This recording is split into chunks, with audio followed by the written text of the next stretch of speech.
نحمده ونصلي على رسوله الكريم اما بعد فاعوذ بالله من الشيطان الرجيم بسم الله الرحمن الرحيم رب اشرح لي صدري ويسر لي امري واحلل عقدة من لساني يفقهوا قولي رب زدنی علما اللہم فقہنا فی الدین 19واں پارہ سورہ فرقان آیت نمبر 21۔ اور کہتے ہیں وہ لوگ جو نہیں امید رکھتے ہم سے ملنے کی کہ کیوں نہ اترے ہم پر فرشتے یا دیکھ لیتے ہم اپنے رب کو۔ وہ بڑے بن بیٹھے اپنے دلوں میں اور سرکشی میں بڑھ گئے ہیں بہت زیادہ۔ جس دن دیکھیں گے وہ فرشتوں کو کچھ خوشخبری نہیں اس دن مجرموں کے لیے، اور کہیں گے وہ کہ حائل ہو جائے کوئی ہمارے اور ان کے درمیان۔ یعنی اللہ تم سے پناہ میں رکھے۔ جو اہل عرب تھے ان کی عادت ہوتی تھی کہ جب ان پر کوئی سختی یا آفت نازل ہوتی تو کہتے تھے ہجرم مہجورا، یعنی جیسے ہم کہتے ہیں اللہ کی پناہ۔ تو یہ وہی صورتحال کا ذکر ہو رہا ہے، وہ جو کفار مشرکین مکہ حسی معجزے کا بار بار مطالبہ کرتے تھے۔ اور متوجہ ہوں گے ہم ان کاموں کی طرف جو کیے انہوں نے، تو کر ڈالیں گے ہم ان اعمال کو اڑتی ہوئی خاک۔ اب یہ جو آیت نمبر 23 ہے یہ ہمارے پاس وہی بات آ رہی ہے، وہی عبرتناک منظر کی تصویر ہے، ایسی نیکیوں کا ذکر ہے جن کی بنیاد ایمان حقیقی پر نہیں رکھی گئی تھی۔ آخرت میں ایسے اعمال کی حیثیت اللہ تعالی کے سامنے کسی فضول اور قابل حقارت چیز کی سی ہوگی۔ یہ ان دنیا پرست اور ریاکار لوگوں کا نقش کے انجام کا نقشہ ہے جو ظاہر کی نیکیوں کے انبار لے کر میدان محشر میں آئیں گے۔ دنیا میں انہوں نے خیراتیں بانٹی تھیں، یتیم خانے کھولے تھے، ہسپتال بنائے تھے، مسجدیں تعمیر کی تھیں، حج اور عمرے کیے تھے،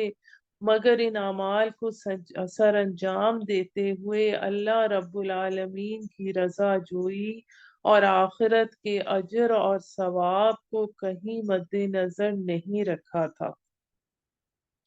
یہاں پر یہ مضمون تیسری بار آ رہا ہے۔ اس سے پہلے یہی مضمون ہم سورہ ابراہیم میں پڑھ چکے ہیں، جہاں ہم نے پڑھا تھا سورہ ابراہیم کی آیت نمبر 18 میں، مثل الذین کفروا بربهم اعمالهم کرماد اشتدت به الريح في يوم عاصف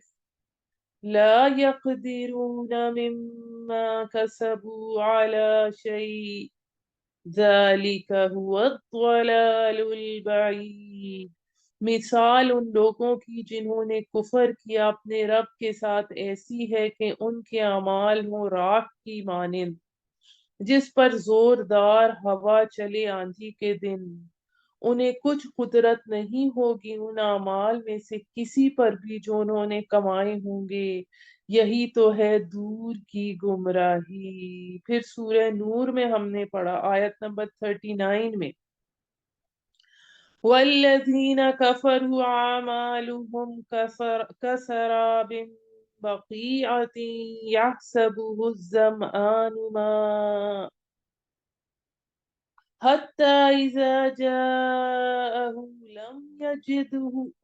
شيئا ووجد الله عنده فوفاه حسابه والله سريع الحساب۔ اور جو کافر ہیں ان کے اعمال ایسے ہیں جیسے سراب کسی چٹیل میدان میں پیاسا اسے پانی سمجھتا ہے، یہاں تک کہ وہ اس کے پاس آیا تو اس نے کچھ نہ پایا، البتہ اس نے اس کے پاس اللہ کو پایا تو اس نے پورا پورا چکا دیا اس کا حساب، اور اللہ بہت جلد حساب لینے والا ہے۔ اب ہم آتے ہیں آگے آیت نمبر 24 کی طرف۔ اہل جنت کے لیے اس دن اچھا ٹھکانہ ہوگا اور بہترین آرام گاہ، جس دن پھٹ جائے گا آسمان ابر کے ساتھ، اور نازل کیے جائیں گے فرشتے لگاتار۔ بادشاہی اس دن حقیقی معنوں میں رحمان کی ہوگی، اور ہوگا وہ دن کافروں پر بڑا سخت۔ اس دن کاٹ کھائے گا ہر ظالم اپنے ہاتھوں کو، کہے گا کاش میں نے پکڑا ہوتا رسول کے ساتھ راستہ، یعنی میں تو رسول کی طرف مائل ہی ہونے والا تھا۔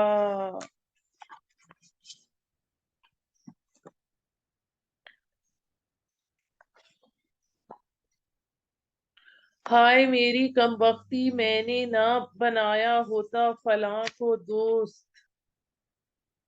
اب یہ بڑی اہم آیات آ رہی ہیں، یعنی میرا جو دوست تھا اس دوست نے مجھے ورغلایا، مجھے گمراہ کیا، البتہ بہکا دیا اس نے مجھے نصیحت سے، یعنی دل پہ تھوڑا تھوڑا اثر ہونے لگا تھا لیکن اس نے پھر مجھے بہکا دیا، بعد اس کے کہ وہ پہنچ چکی تھی میرے پاس، اور شیطان ہے انسان کو دغا دینے والا۔ اور کہا رسول نے، اے میرے رب، بے شک میری قوم نے کر دیا اس قرآن کو نظر انداز۔ اب یہ آیت نمبر 30 جو ہے یہ بہت اہم ہے۔ تعویل خاص اور تعویل عام جن کی ہم نے تعارف قرآن میں بات کی تھی، تو تعویل خاص کے مطابق حضور صلی اللہ علیہ وآلہ وسلم کی یہ شکایت جو تھی یہ قریش مکہ سے ہے کہ اے میرے پروردگار، میں نے تیرا پیغام ان تک پہنچانے اور قرآن سنانے کی ہر ممکن کوشش کی، لیکن یہ لوگ کسی طرح سننے اور سمجھنے کے لیے تیار نہیں ہیں۔ لیکن آج کل کے حوالے سے اگر کوئی شخص کہے کہ میں قرآن پر ایمان رکھتا ہوں، اسے اللہ کا کلام مانتا ہوں، مگر عملی طور پر اس کا رویہ ایسا ہو کہ وہ قرآن کو نہ سمجھے، نہ پڑھنا صحیح طرح سیکھے، نہ اس کے پیغام کو جاننے کی کوشش کرے، اور کہے کہ میں اللہ کا اسے اللہ کا کلام مانتا ہوں، پھر اس نہ تو عمل کی تو سوال ہی نہیں ہے پھر آگے، تو اس نے اپنے عمل سے اپنے ایمان کی تکذیب کر دی۔ اس بات کو اس طرح سمجھیں کہ قرآن کے یہ صرف کافروں کی یہاں بات نہیں ہو رہی، بلکہ ہم مسلمانوں کی بھی بات ہو رہی ہے کہ قرآن کی تصدیق نہ کرنا، اس میں تدبر نہ کرنا، اس میں عمل نہ کرنا، اس کی تلاوت نہ کرنا، اس کی تصحیح قرأت کی طرف توجہ نہ کرنا، اس سے اعراض کر کے دوسری لغویات اور حقیر چیزوں کی طرف متوجہ ہونا، یہ سب درجہ بدرجہ ہجران قرآن کے تحت شامل ہیں۔ اگر قرآن کا مفہوم سمجھنے کے لیے عربی کے بنیادی قواعد سیکھنے کی ہم ضرورت محسوس نہ کریں تو قرآن پر ہمارے ایمان کے دعوے اور اس کو اللہ کا کلام ماننے کی عملی حیثیت کیا رہ جائے گی۔ اس لیے پھر آگے آیت نمبر 31 میں آتا ہے، اس طرح بنائے ہم نے ہر نبی کے لیے دشمن گناہ گاروں میں سے، اور کافی ہے تیرا رب راہ دکھلانے والا مددگار۔ یہ مضمون ہم اس سے پہلے سورہ انعام کی آیت نمبر 112 میں بھی پڑھ چکے ہیں، اور اللہ تعالیٰ اہل ایمان کی آزمائش کے لیے ضروری سمجھتے ہیں کہ مخالفت کی بھٹی بھی خوب گرم ہو، ان کے خلاف کشمکش و تصادم کا ماحول بنے، اور باطل کے مقابلے میں انہیں عملی طور پر میدان کارزار میں اترنا پڑے تاکہ کھرے اور کھوٹے کی پہچان ہو جائے۔ تو جو مومن ہوتا ہے وہ اس آزمائش میں پورا اترتا ہے، ورنہ سیدھے رس اگر کوئی مشکل ہی نہ ہو تو پھر کھرے اور کھوٹے میں فرق کیسے پتا چلے گا؟ اس حوالے سے ہم سورہ بقرہ کی آیت نمبر 155 میں پڑھ چکے ہیں، وَلَنَبْلُوَنَّكُمْ بِشَيْءٍ مِّنَ الْخَوْفِ وَالْجُوعِ وَنَقْصٍ مِّنَ الْأَمْوَالِ وَالْأَنفُسِ وَالثَّمَرَاتِ، ہم ضرور آزمائیں گے تمہیں کسی قدر خوف سے، بھوک سے، جان اور مال اور فصلوں کے نقصان سے۔ یعنی مصیبتوں اور آزمائش کی اس چھلنی کے ذریعے اللہ تعالیٰ اپنے ان بندوں کو چھانٹ کر الگ کر لیتا ہے جو جنت کی قیمت ادا کرنے کے لیے تیار ہوں، اور پھر ان سے جنت کا سودا کرتا ہے، جیسے سورہ توبہ کی آیت نمبر 111 میں آتا ہے، ان اللہ اشتری من المؤمنین انفسهم وَأَمْوَالَهُمْ بِأَنَّ لَهُمُ الْجَنَّةَ، یقیناً اللہ نے خرید لی ہے اہل ایمان سے ان کی جانیں بھی اور ان کے مال بھی اس قیمت پر کہ ان کے لیے جنت ہے۔ تو کیا ہی خوب سودا ہے۔ اس کے بعد آگے ہم چلتے ہیں آیت نمبر 32 پر، اور کہتے ہیں وہ لوگ جنہوں نے کفر کیا، کیوں نہ نازل کیا اس نبی پر قرآن پورے کا پورا ایک دفعہ، یعنی جیسے تورات پوری ایک دفعہ تختیوں پر آ گئی تھی تو قرآن بھی پورا ایک دفعہ کیوں نہیں نازل ہوا؟ یہ اس لیے کہ مضبوط کریں ہم اس کے ذریعے تیرا دل اور پڑھیں اس کو ٹھہر ٹھہر کر۔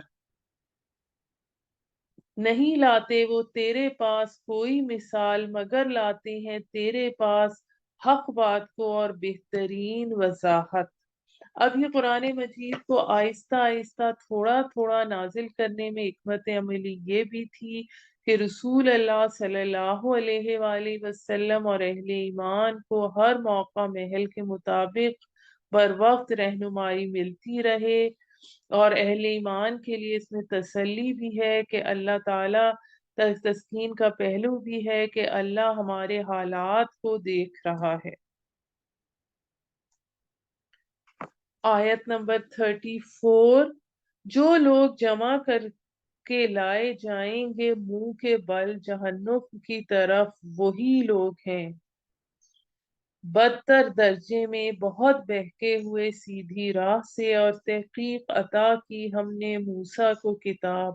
اور کر دیا اس کے ساتھ اس کے بھائی ہارون کو مددگار، پھر کہا ہم نے کہ جاؤ تم دونوں اس قوم کی طرف جس نے جھٹلایا ہے ہماری نشانیوں کو، پھر تباہ کر دیا ہم نے انہیں بری طرح۔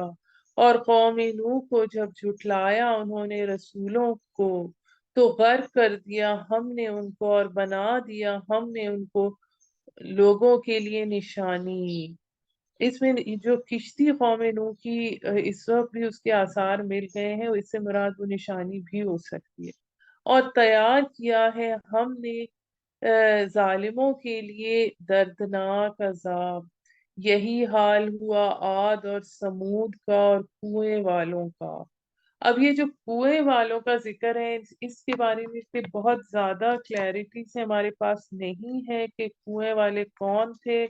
اس کے بارے میں کہ ان کا کون سی قوم تھی، ان کا زمانہ یا علاقہ کون تھا۔ بس معلوم یہ ہوتا ہے کہ انہوں نے اپنے پیغمبر کو کسی کنویں میں بند کر دیا تھا، اس لیے انہیں کنویں والا کہا گیا ہے۔ اور ان کے درمیان کی قوموں میں بہتوں کا، اور ہر ایک کے لیے بیان کر دی ہم نے مثالیں، اور ہر ایک کو تباہ کر دیا ہم نے بری طرح، اور تحقیق گزر چکے یہ لوگ اس بستی کے پاس سے جس پر برسایا گیا تھا می بدترین۔ یعنی یہ کون سی بستی تھی؟ قوم لوط کی بات آ رہی ہے، سدوم اور عمورہ کی بستیاں تھی۔ کیا پھر نہ تھے دیکھتے اس کو، بلکہ یہ تو توقع نہیں رکھتے تھے جی اٹھنے کی۔ اور جب دیکھتے ہیں تجھے تو نہیں کرتے تجھ سے مگر ٹھٹھا، یعنی سیریس ہی نہیں ہوتے۔ کیا یہی ہے جسے بھیجا ہے اللہ نے رسول بنا کر؟ قریب تھا کہ گمراہ کر دیتا ہمیں ہمارے معبودوں سے، اگر نہ ثابت قدم رہتے ہم ان پر۔ اور عنقریب جان لیں گے جب دیکھیں گے عذاب کو کہ کون ہے گمراہ راستے سے، کہ محمد صلی اللہ علیہ وآلہ وسلم یا ساتھ اور ان کے ساتھی یا کفار۔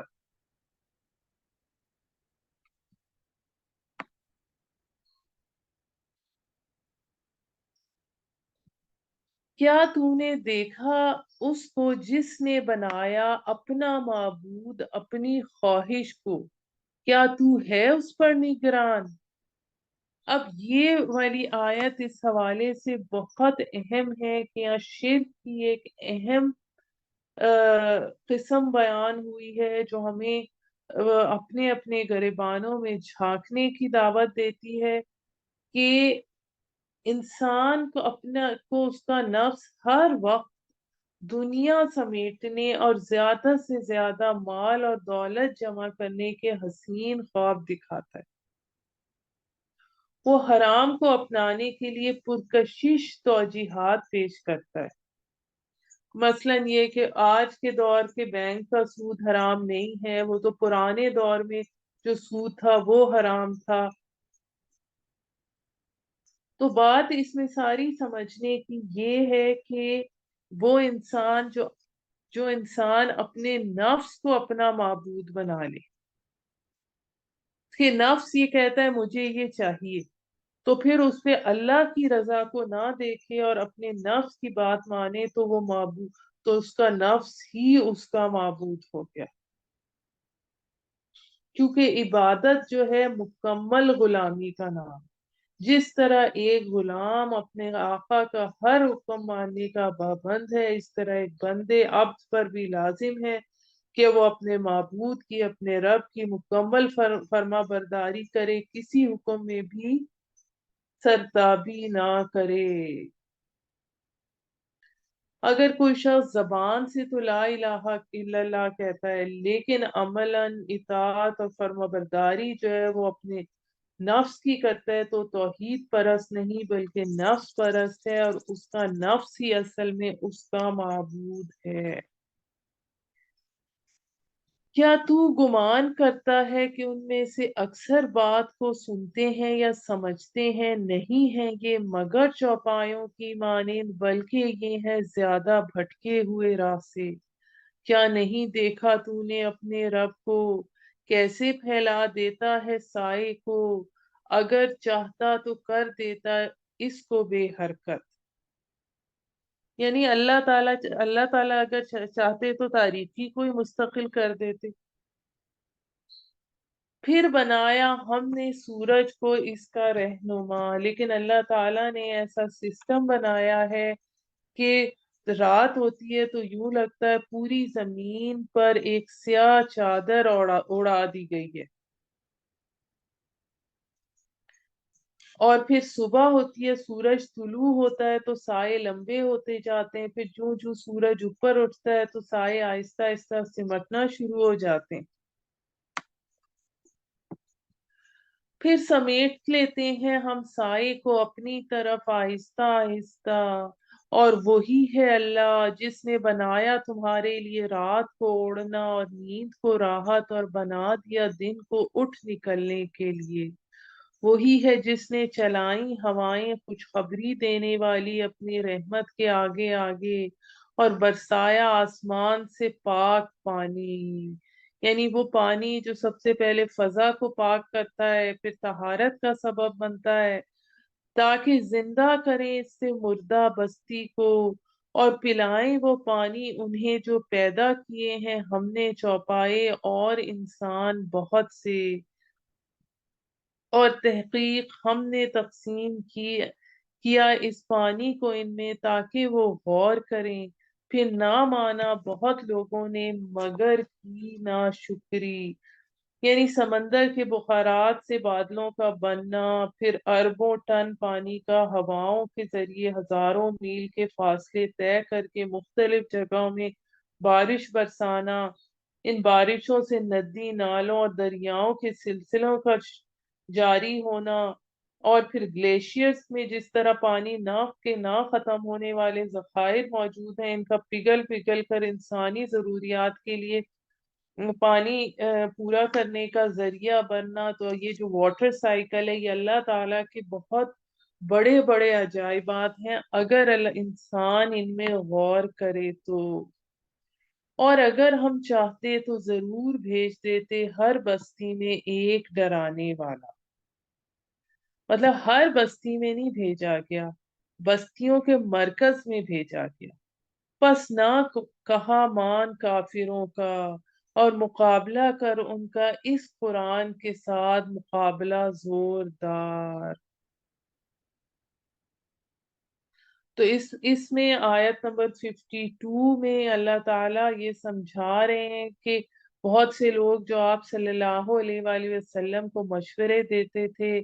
اور بار بار سمجھاتے تھے کہ آپ نے اپنی قوم کے ساتھ جو لڑائی مول لے رکھی ہے یہ مناسب حکمت عملی نہیں ہے،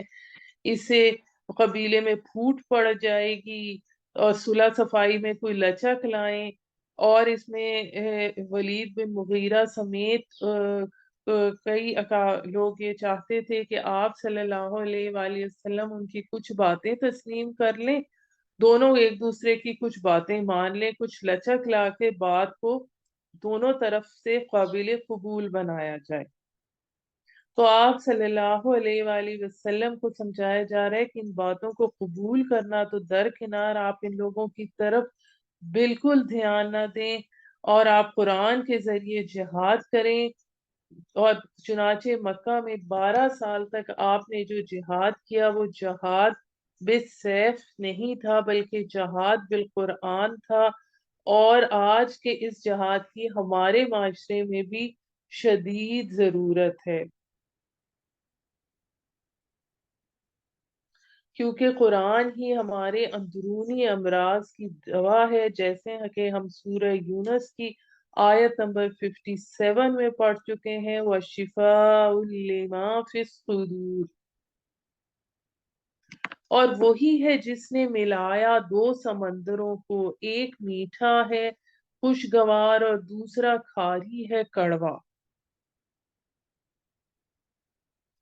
اور کر دیا ان دونوں کے درمیان ایک پردہ اور ایک آڑ روکی ہوئی۔ یعنی یہ بھی اللہ تعالیٰ کی قدرت ہے، اس کی قدرت سے نمکین اور کھارے سمندر کے اندر میٹھے پانی کی رو بھی بہ رہی ہے، اور یہ اللہ تعالیٰ کی صنائی کا شاہکار ہے کہ اللہ تعالیٰ دونوں طرح کے پانیوں کو آپس میں ملنے نہیں دیتا۔ وہی ہے جس نے پیدا کیا پانی سے آدمی کو، نطفے سے یعنی منی سے، پھر بنائے اس کے نسبی اور سسرالی رشتے، یعنی کسی کا باپ، کسی کا بیٹا، کسی کا سسر، کسی کا داماد بنایا۔ اور ہے تیرا رب بڑی قدرت والا، اور عبادت کرتے ہیں اللہ کو چھوڑ کر اس کی جو نہ نفع دے انہیں اور نہ نقصان پہنچائے انہیں، اور ہے کافر اپنے رب کے خلاف باغی، اپنے رب کے خلاف مددگار، اور نہیں بھیجا ہم نے تجھے مگر خوشخبری دینے والا اور ڈرانے والا۔ کہہ دیجئے نہیں مانگتا میں تم سے اس کام پر کوئی اجرت، مگر جو کوئی چاہے اختیار کر لے اپنے رب کی طرف راستہ، کہ میرا اجر تو یہی ہے کہ تم لوگ سیدھے راستے پر آ جاؤ، اور بھروسہ کر اس زندہ جاوید ہستی پر جس کو موت نہیں، اور تسبیح کر اس کی حمد و ثنا کے ساتھ، اور کافی ہے وہ اپنے بندوں کے گناہوں کی خبر رکھنے والا، جس نے بنائے آسمان اور زمین اور جو کچھ ان دونوں کے درمیان ہے 6 دنوں میں، پھر وہ متمکن ہوا عرش پر، وہ رحمان ہے سو پوچھ اس کی بابت کسی باخبر شخص سے۔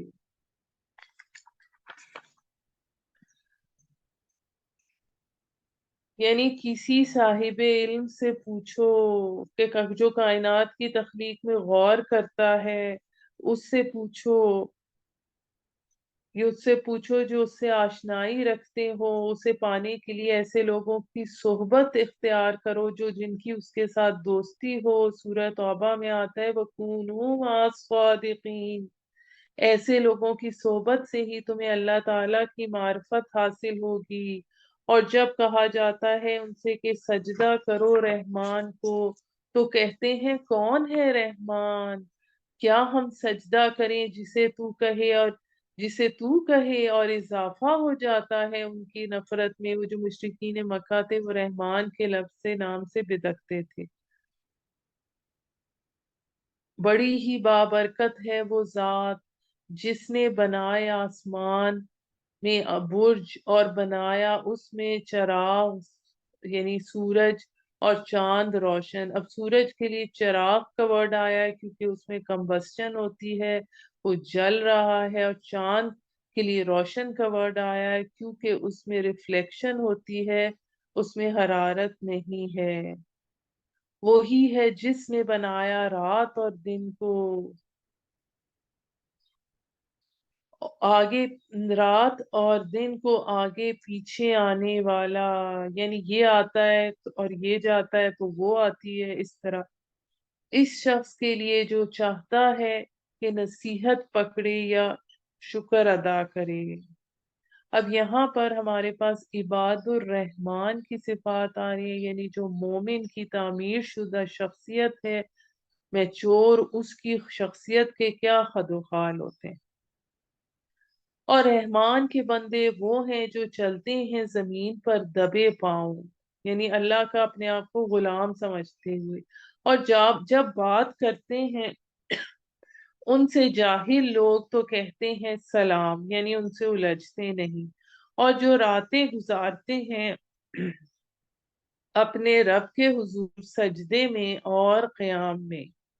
یعنی اللہ کے ساتھ ان کی دوستی ہو چکی ہوتی ہے، وہ اللہ سے راز و نیاز کی باتیں کرتے ہیں، اور جو دعا کرتے ہیں ربنا اصرف عنا عذاب جہنم ان عذابها كان غراما انها ساءت مستقرا ومقاما، جو دعا کرتے ہیں اے ہمارے رب دور رکھ ہم سے جہنم کا عذاب، بے شک اس کا عذاب ہے چمٹ جانے والا، بے شک وہ بہت ہی برا ہے عارضی ٹھکانہ اور مستقل قیام کی جگہ۔ اور وہ لوگ جب خرچ کرتے ہیں تو نہ بیجا خرچ کرتے ہیں اور نہ بخل کرتے ہیں، اور ہوتے ہیں ان کے درمیان اعتدال پر۔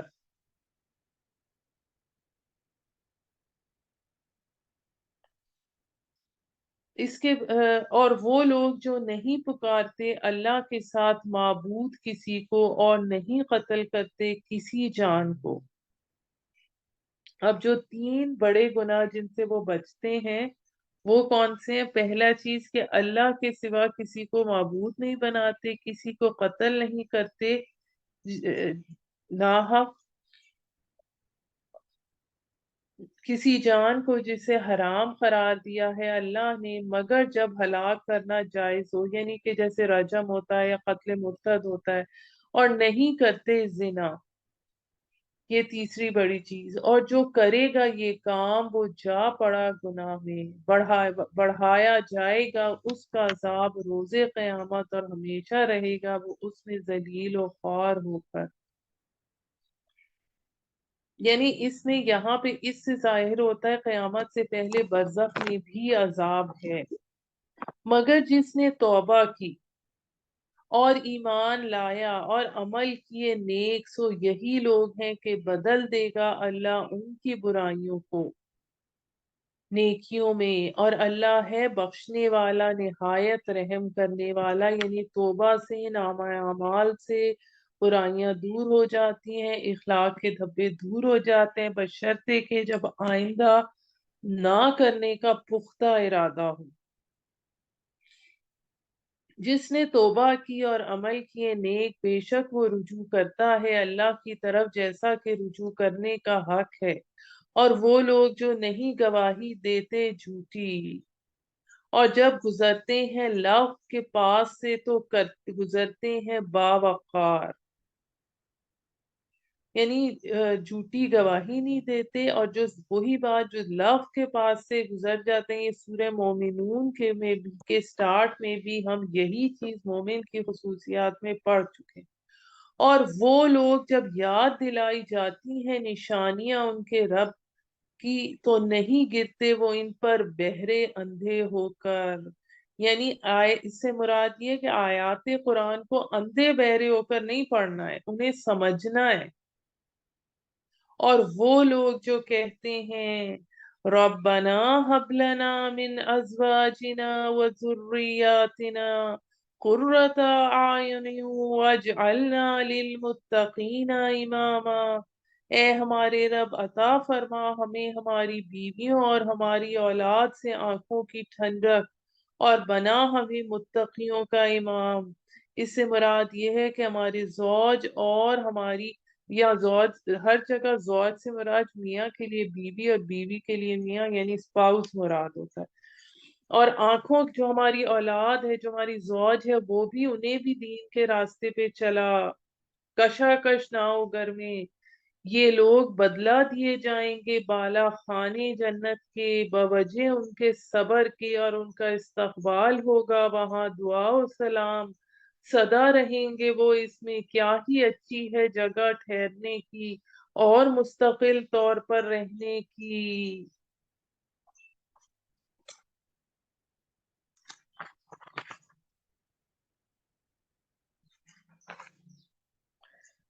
یہاں پر اس کے حوالے سے آپ کو ایک حدیث سناتی جاؤں کہ حدیث ہے کلکم رائن کلکم مسئول ان رعیتی، تم میں سے ہر ایک چرواہا ہے اور اس سے اس کے ریوڑ کے بارے میں پوچھا جائے گا۔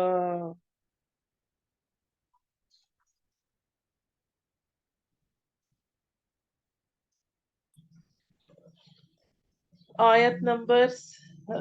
77، کہہ دیجئے کیا پرواہ ہے تمہارے رب کو اگر نہ پکارو تم اسے، تم سو جب جھٹلا دیا تم نے تو عنقریب پڑے گا اس کا وبال۔ اس کے بعد یہاں پر الحمدللہ ہماری سورہ فرقان مکمل ہوتی ہے، اور سورہ شعراء کی ہم ابتدا کرتے ہیں۔ یہاں پر میں آپ کو یہ بتاتی چلوں کہ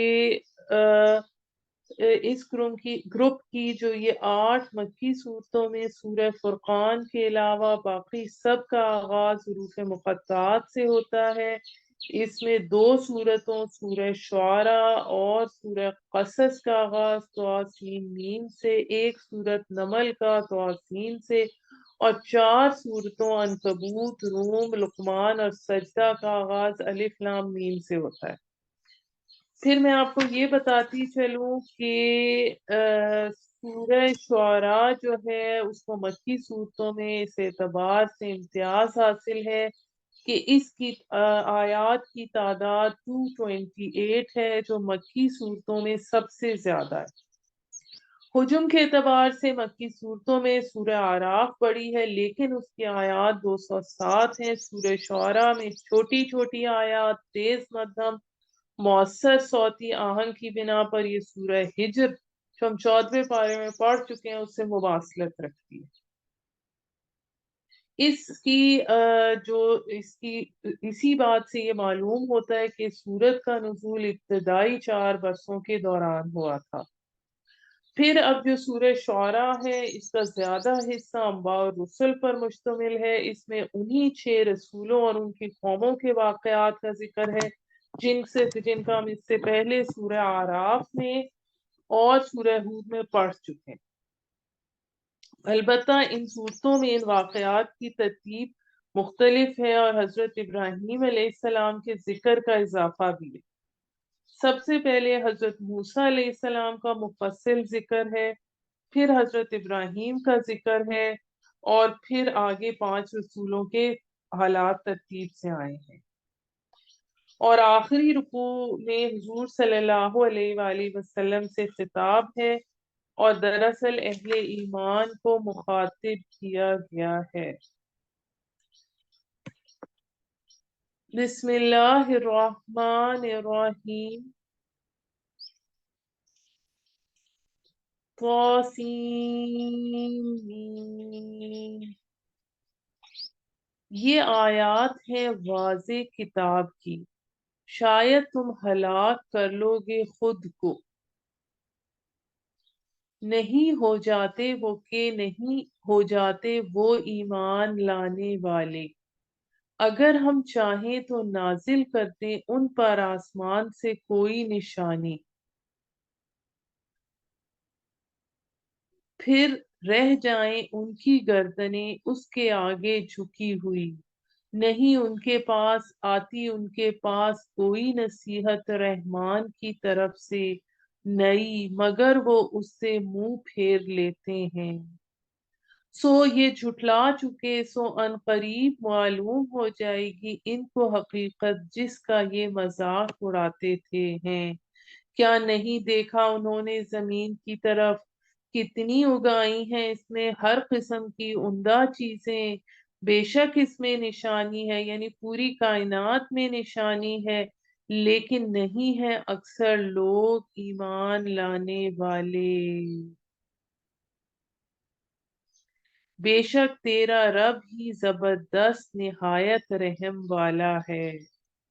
یعنی یہ اس کی رحمت ہے کہ وہ معجزہ نہیں دکھا رہا ہے،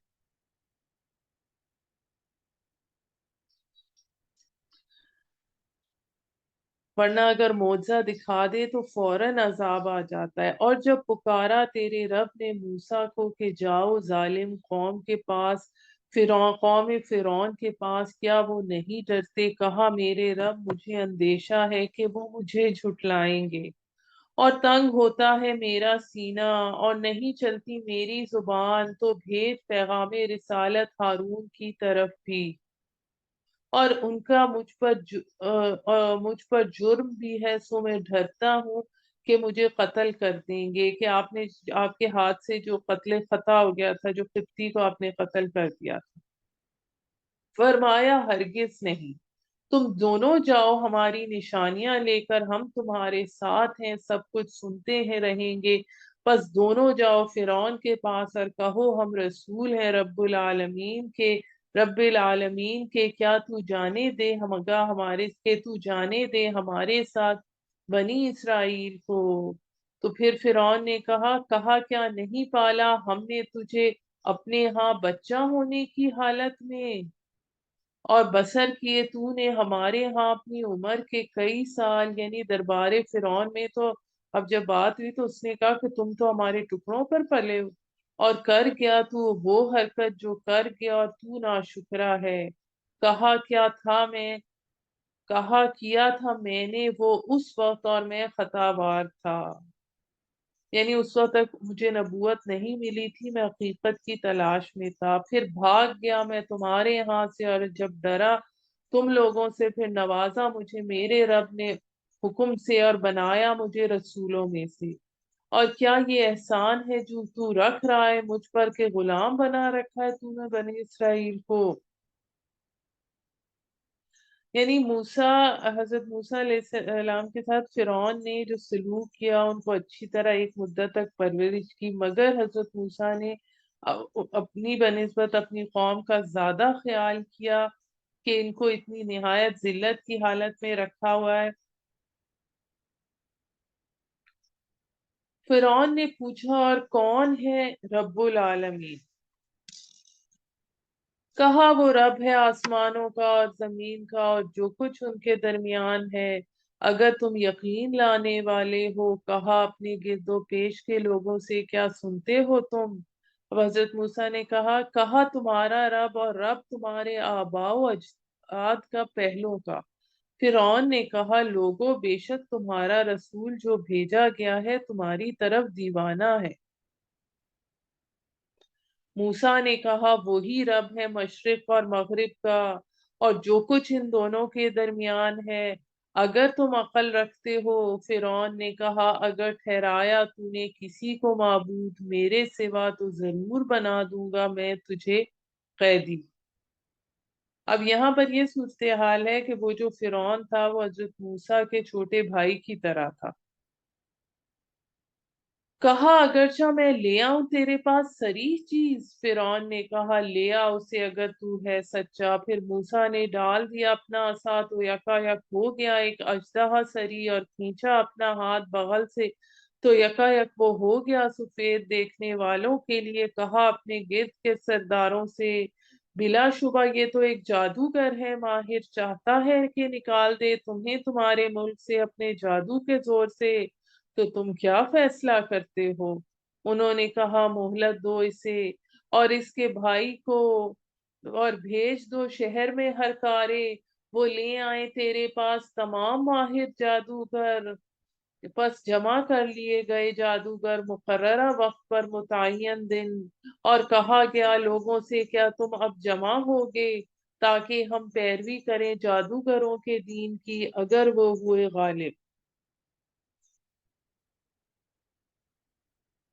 پھر جب آ گئے جادوگر تو کہنے لگے فرعون سے کیا ہوگا ہمارے لیے انعام اگر ہوئے ہم غالب؟ فرعون نے کہا ہاں، اور بے شک تم اس وقت غالب ہو جاؤ گے، اس وقت ہو جاؤ گے مقربین میں سے۔ کہا ان سے موسیٰ نے کہ پھینکو جو تمہیں پھینکنا ہے، اور پھینک دی انہوں نے اپنی رسیاں اور لاٹھیاں، اور کہنے لگے قسم ہے فرعون کے جاہو جلال کی ہم ہی غالب رہیں گے۔ تب پھینکا موسیٰ نے اپنا عصا، فَأَلْقَى مُوسَىٰ عَصَاهُ فَإِذَا هِيَ تَلْقَفُ مَا يَأْفِكُونَ فَأُلْقِيَ السَّحَرَةُ سَاجِدِينَ۔ اور پھر تب پھینکا موسیٰ نے اپنا عصا تو اس وقت وہ نگلنے لگا اس کو جو کچھ انہوں نے بنایا تھا، تو اس پر گر پڑے جادوگر سجدے میں،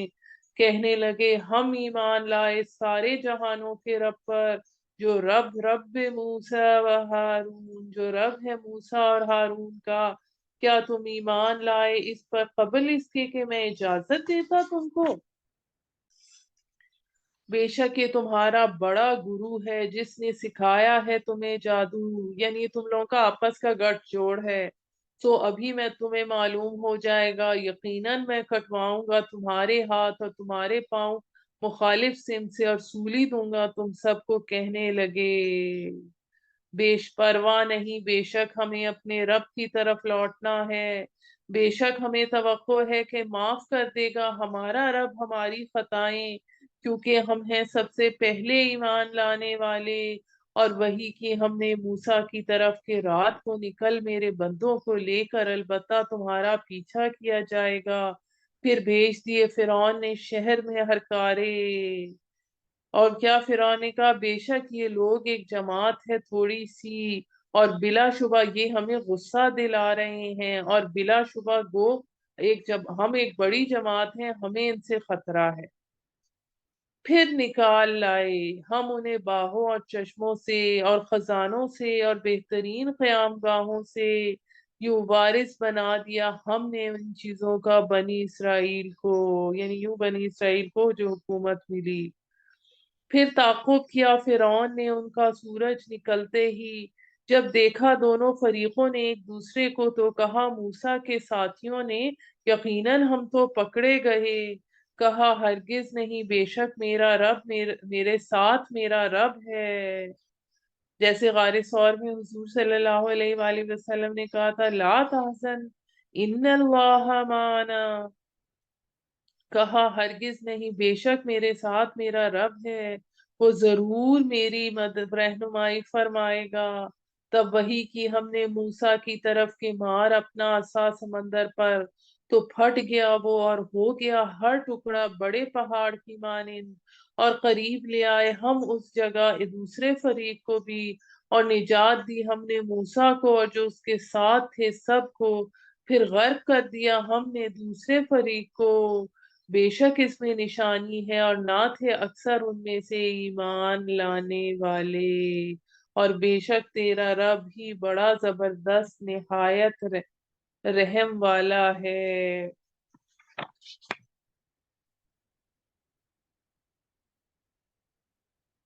اب ان کو یہ جو بار بار آیات ریپیٹ ہو رہی ہیں انہیں ترجیعی آیات کہتے ہیں، یہ اس میں بار بار سورہ شعراء میں ریپیٹ ہوتی ہیں۔ ان فی ذالک لآیہ وما کان اکثرهم مؤمنین وان ربک لہو العزیز الرحیم۔ بے شک اس میں نشانی ہے اور نہ تھے اکثر ان میں سے ایمان لانے والے، اور بے شک تیرا رب بڑا زبردست نہایت رحم والا ہے۔ اور اے نبی پڑھ کر سنا انہیں قصہ ابراہیم کا۔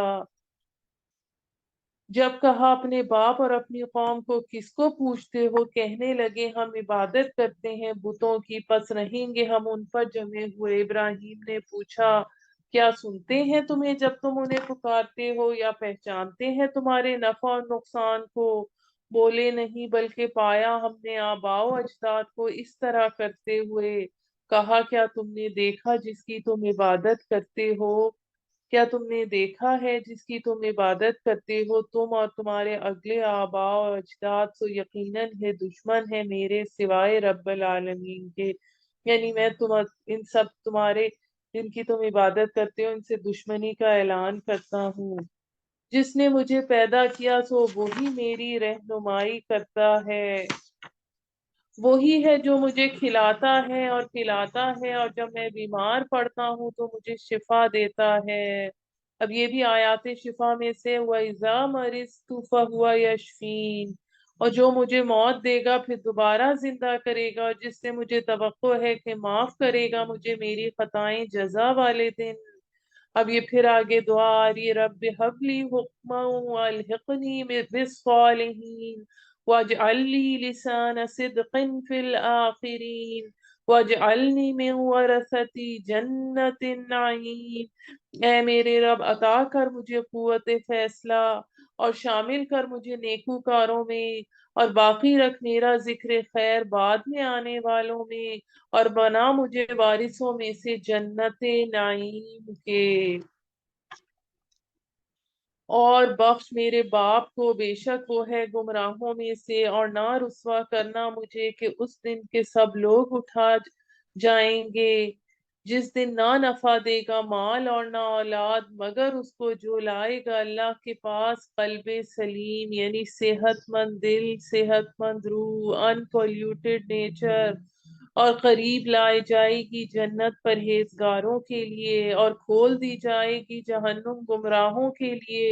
اور کہا جائے گا ان کو کہاں ہے وہ جن کی تم عبادت کرتے تھے اللہ کو چھوڑ کر؟ کیا مدد کر سکتے ہیں وہ تمہاری یا اپنا دفاع کر سکتے ہیں؟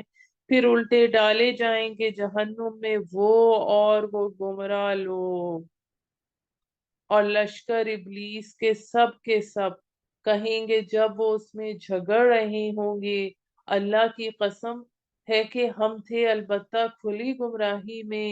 جب برابر ٹھہراتے تھے تمہیں جہانوں کے رب کے، یعنی اپنے معبودوں سے کہیں گے، اور نہیں گمراہ کیا ہمیں مگر انہی مجرموں نے، پس نہیں ہے ہمارا کوئی سفارشی اور نہ ہی کوئی سرگرم دوست، پس کاش ہوتا ہمارے لیے پھر جانا اس دنیا میں تو ہوتے ہم ایمان لانے والوں میں سے۔ بلا شبہ اس میں ایک نشانی ہے اور نہیں ہے اکثر ان میں سے ایمان لانے والے۔ اور بے شک تیرا رب بڑا زبردست نہایت رحم والا ہے۔ جھٹلایا قوم نوح نے رسولوں کو، جب کہا ان سے ان کے بھائی نوح نے کیا نہیں ڈرتے تم،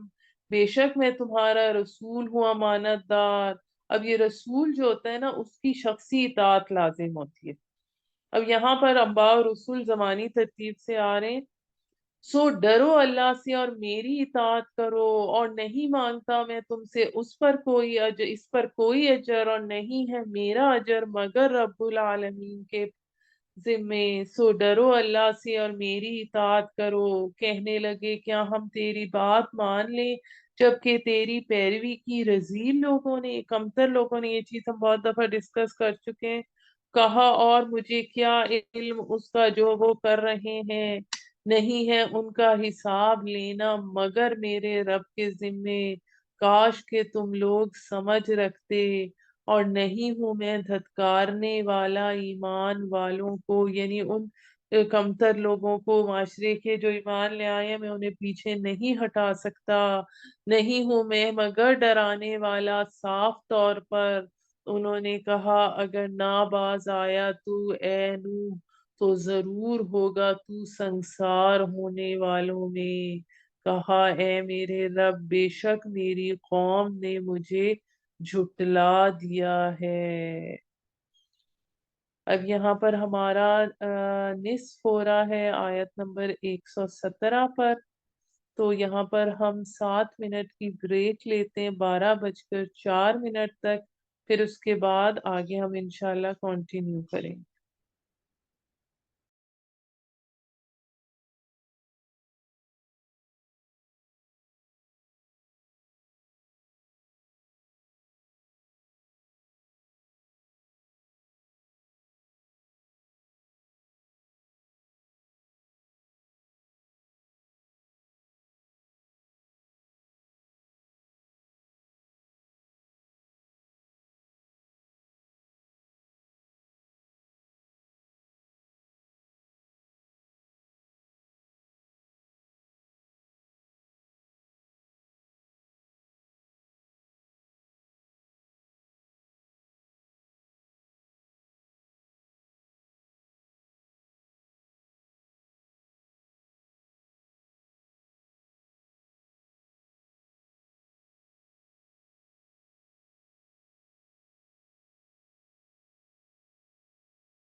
اعوذ باللہ من الشیطان الرجیم، بسم اللہ الرحمن الرحیم۔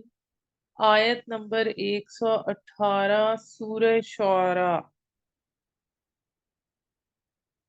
سو فیصلہ کر دے میرے اور ان کے درمیان فیصلہ، اور نجات دے مجھے ان کو اور جو میرے ساتھ ایمان لانے والے ہیں۔ اس سے مراد حضرت نوح علیہ السلام نے جو کشتی میں اپنے لوگ بٹھائے تھے، جو 80 کے قریب لوگ ایمان لائے تھے، اور تمام حیوانات کا ایک ایک جوڑا۔ پھر نجات دی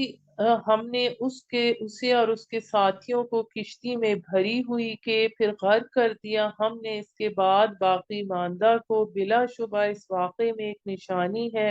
اور نہیں ہے ان میں سے اکثر ایمان لانے والے۔ اور بے شک تیرا رب بڑا زبردست نہایت رحم والا ہے۔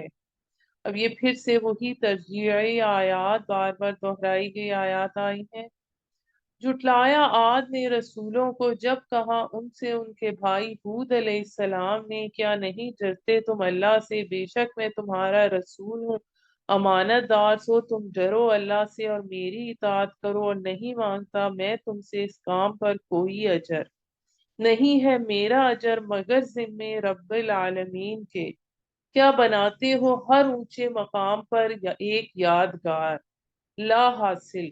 اور تعمیر کرتے ہو شاندار عمارتیں گویا کہ تم ہمیشہ رہو گے۔ اب یہاں پر دیکھیں اس بات سے منع کیا گیا ہے آیت نمبر 128 پہ کہ کسی مقصد اور افادیت کے بغیر جگہ جگہ وہ اپنی بڑی بڑی عمارتیں محض یادگار کے طور پر تعمیر کر دیتے تھے۔ اور جب تم پکڑتے ہو تو پکڑتے ہو بے درزی سے، سو تم ڈرو اللہ سے اور میری اطاعت کرو، اور ڈرو اللہ سے کہ مدد دی تم کو ان سے جنہیں تم جانتے ہو، یعنی تمہیں مال دیا، اولاد دی، زرخیز علاقہ دیا۔ قوم عاد کا علاقہ بھی بہت زرخیز تھا، اور مدد کی اس نے تمہاری مویشیوں اور اولاد سے اور باغات سے اور چشموں سے۔ بے شک میں اندیشہ رکھتا ہوں تم پر بڑے دن کے عذاب کا۔ انہوں نے کہا برابر ہے ہمارے لیے، ہو تم نصیحت کرو یا نہ ہو تم نصیحت کرنے والوں میں سے، نہیں ہے یہ مگر عادت پہلے لوگوں کی۔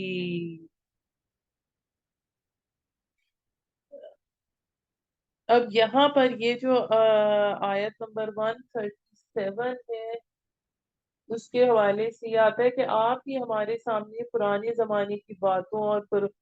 فرسودہ روایات کو دہرا رہے ہیں جن کا حقیقت سے کوئی تعلق نہیں ہے۔ یہ باتیں تو ایسی برسوں سے چلی آ رہی ہیں، اور نہیں ہے ہم عذاب دیے جانے والے۔ پھر جھٹلایا اس کو تو ہلاک کر دیا ہم نے انہیں، اور بلا شبہ اس میں ایک نشانی ہے، اس واقعے میں ایک نشانی ہے، اور نہیں تھے ان میں سے اکثر لوگ ایمان لانے والے۔ اور بے شک تیرا رب ہی بڑا غالب نہایت رحم والا ہے۔ جھٹلایا سمود نے رسولوں کو جب کہا ان سے ان کے بھائی صالح علیہ السلام نے، کیا نہیں ڈرتے تم اللہ سے؟ بے شک میں تمہارا رسول ہوں، امانت دار، سو ڈرو اللہ سے اور میری اطاعت کرو، اور نہیں مانگتا میں تم سے اس کام پر کوئی اجر، نہیں ہے میرا اجر مگر رب العالمین کے ذمے۔ کیا چھوڑے جاؤ گے تم ان میں جو یہاں ہیں پرامن، باغوں میں اور چشموں میں اور کھیتوں اور نخلستانوں میں جن کے خوشے لدے ہیں، اور تراش کر بناتے ہو پہاڑوں میں مکانات پرتکلف۔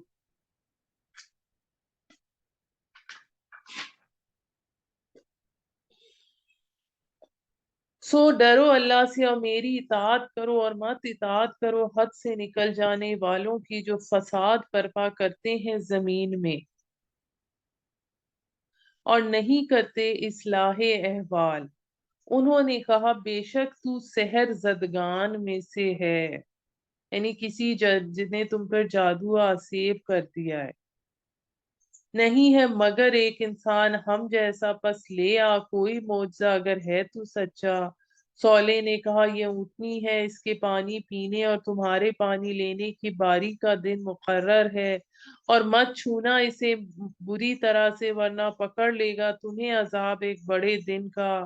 پھر کاٹ ڈالی کونچیں انہوں نے اس کی، تو ہو گئے پشیمان، پھر آ پکڑا انہیں عذاب نے، بے شک اس واقعے میں ایک نشانی ہے، اور نہیں تھے اکثر اس میں سے ایمان لانے والے۔ اب حضرت صالح علیہ السلام نے فرمایا کہ تمہارے معجزے کے مطالبے کے جواب میں اللہ نے اونٹنی بھیجی ہے، کہ اب لیکن تمہیں یہ بات معلوم ہونی چاہیے، ایک دن یہ اکیلی پانی پیے گی، دوسرے دن تمہارے تمام جانور پانی پیئیں گے۔ اور اس اونٹنی کے بارے میں آتا ہے کہ اپنی باری کے دن چشمے کا پورا پانی پی جاتی تھی، اور اس دن ان کے جانوروں کو پانی نہیں ملتا تھا، اگلے دن اونٹنی ناغہ کرتی اور باقی تمام جانور پانی پیتے تھے۔ اور انہوں نے پھر اس اونٹنی کی کونچیں کاٹ ڈالی، اور پھر اللہ کا عذاب صیحہ کی صورت میں، ایک چیخ کی صورت میں نازل ہوا۔ پھر آ پکڑا انہیں عذاب نے، بلا شبہ اس واقعے میں ایک نشانی ہے، اور نہیں تھے اکثر ان میں ایمان لانے والے، بے شک تیرا رب ہی بڑا غالب نہایت رحم والا ہے۔ جھٹلایا قوم لوط نے رسولوں کو، جب کہا انہوں ان سے ان کے بھائی لوط علیہ السلام نے، کیا نہیں ڈرتے تم،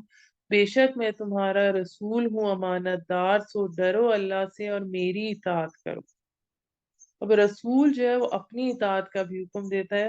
اور نہیں مانگتا میں تم سے اس کام پر کوئی اجر، نہیں ہے میری اجرت مگر رب العالمین کے ذمے۔ کیا جاتے ہو تم مردوں کے پاس شہوت کے لیے جہان میں، چھوڑ دیتے ہو جو پیدا کی تمہارے لیے تمہارے رب نے تمہاری بیویاں، کیا تم حد سے گزر جانے والے ہو۔ انہوں نے کہا اگر نہ باز آیا تو اے لوط، تو البتہ ہو جائے گا تو بستی سے نکالے جانے والوں میں سے۔ کہا بے شک میں تمہارے اس عمل سے بیزار ہوں،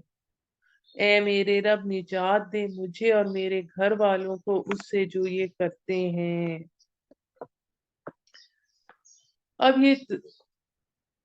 قوم لوط کے عمل کا ہم پہلے بھی بات کر چکے ہیں کہ یہ شہوت رانی کی غرض سے مرد مردوں کے پاس ہی جاتے تھے، اور ورنہ انسانوں میں بھی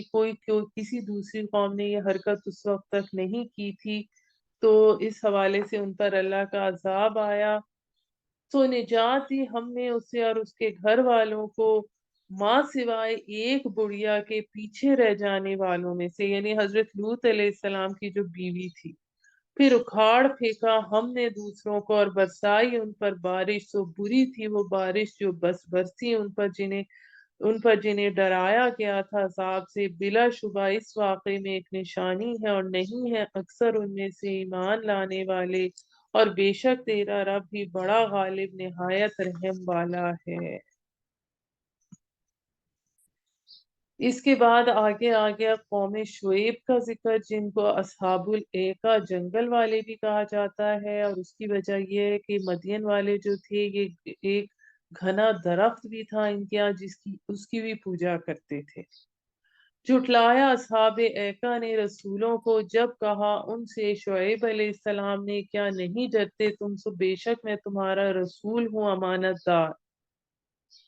سو ڈرو اللہ سے اور میری اطاعت کرو، اور نہیں مانگتا میں تم سے اس کام پر کوئی اجرت، نہیں ہے میری اجرت مگر رب العالمین کے ذمے۔ بھر کر دیا کرو معاف کو، اور مت بنو خسارہ پہنچانے والوں میں سے۔ یہ ناپ تول میں کمی کرتے تھے، اور تولو سیدھی ترازو کے ساتھ، اور مت گھٹا کر دو لوگوں کو ان کی چیزیں، اور مت پھرو زمین میں فساد برپا کرتے ہوئے۔ اور ڈرو اس اللہ سے جس نے پیدا کیا تمہیں اور خلقت پہلی کو۔ کہنے لگے بے شک تو سحر زدہ لوگوں میں سے ہے، نہیں ہے تو مگر انسان ہم جیسا، اور البتہ گمان کرتے ہیں ہم تجھے جھوٹوں میں سے۔ پس گرا دے ہم پر کوئی ٹکڑا آسمان کا اگر تو سچا ہے۔ کہا میرا رب ہی خوب جانتا ہے جو تم کرتے ہو۔ پھر جھٹلایا اس کو تو پکڑ لیا ان کو سائبان والے دن کے عذاب نے، بلا شبہ وہ عذاب ایک تھا ایک بڑے سخت دن کا۔ اب یہ آیت نمبر 189 کے حوالے سے یہ ہم تھوڑا سا اس کی ڈیٹیل میں اس طرح سے جاتے ہیں کہ ان پر 7 دن تک سخت گرمی دھوپ تھی، پھر ان کے اوپر ایک بادل آیا اور وہ سائبان کی طرح چھا گیا اور وہ سب اس کے نیچے جمع ہو گئے۔ جب وہ اس کے نیچے جمع ہو گئے تو پھر ان کے اوپر آگ کے شعلے برس پڑے۔ بلا شبہ اس واقعے میں ایک نشانی ہے اور نہیں ہے اکثر لوگ ان میں سے ایمان لانے والے، بے شک تیرا رب ہی بڑا زبردست نہایت رحم کرنے والا ہے۔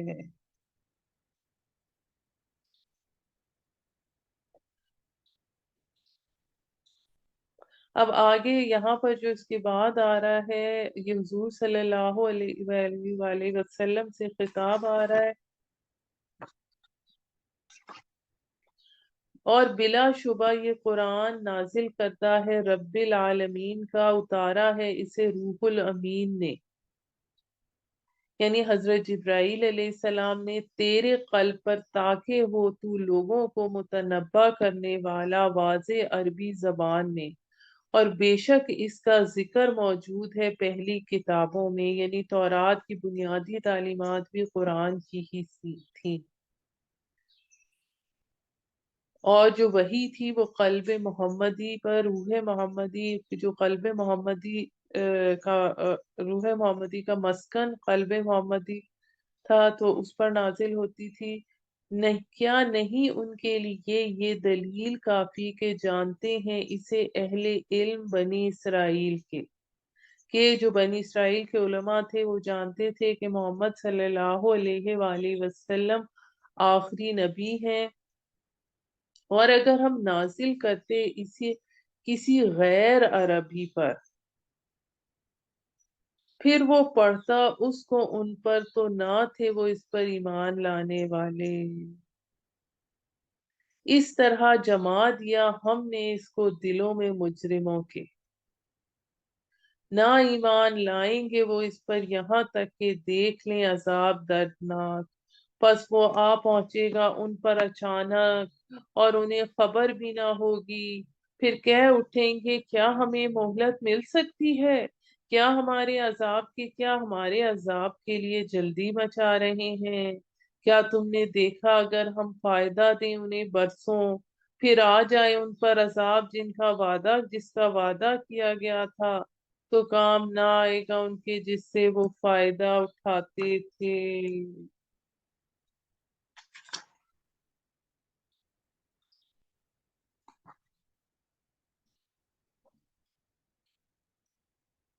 یعنی دنیا کا مال و متاع جس سے وہ فائدہ اٹھا رہے تھے، انہیں کسی طرح کے عذاب سے کسی طرح بھی بچا نہیں سکے گا، اور نہیں ہلاک کرتے ہم کوئی بستی مگر اس کے لیے متنبع کرنے والے پیغمبر بھیجتے ہیں، یعنی کہ رسول آتا ہے، وہ عذاب سے ڈراتا ہے، پھر اگر وہ قوم ایمان نہیں لاتی تو پھر اللہ کا عذاب نازل ہوتا ہے۔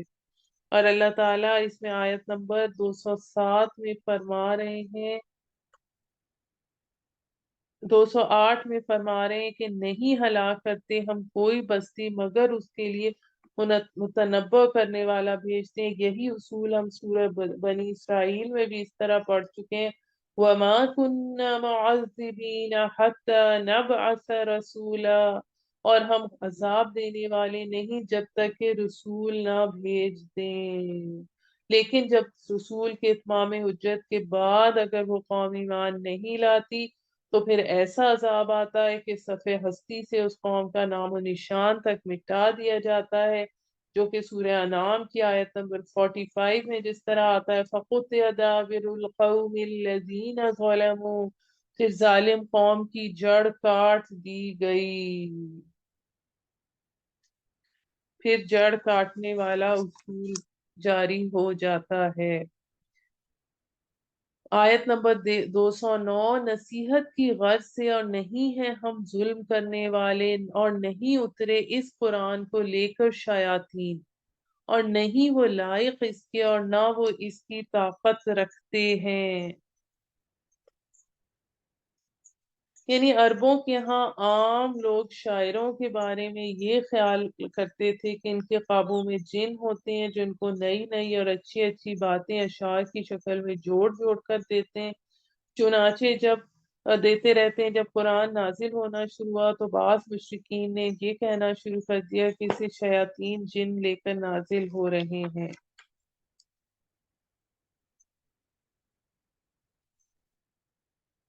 وہ تو اور وہ نہیں لائق اس کے، اور نہ وہ اس کی طاقت رکھتے ہیں، بے شک وہ تو اس کے سننے سے روک دیے گئے ہیں۔ یہ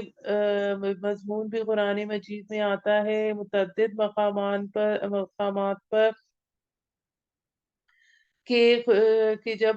کسی رسول کی بعثت ہوتی ہے تو عالم بالا میں خصوصی پہرے بٹھا دیے جاتے ہیں تاکہ فرشتوں کے ذریعے وحی کی ترسیل کو محفوظ بنایا جائے، اور اس اصول کے تحت محمد رسول اللہ صلی اللہ علیہ وآلہ وسلم کی بعثت کے بعد عالم بالا کی خاص حدود سے آگے جنوں کا داخلہ مستقل طور پر بند کر دیا گیا، اور وہاں کسی قسم کی سن گن لینے کے وہ اہل نہیں رہے۔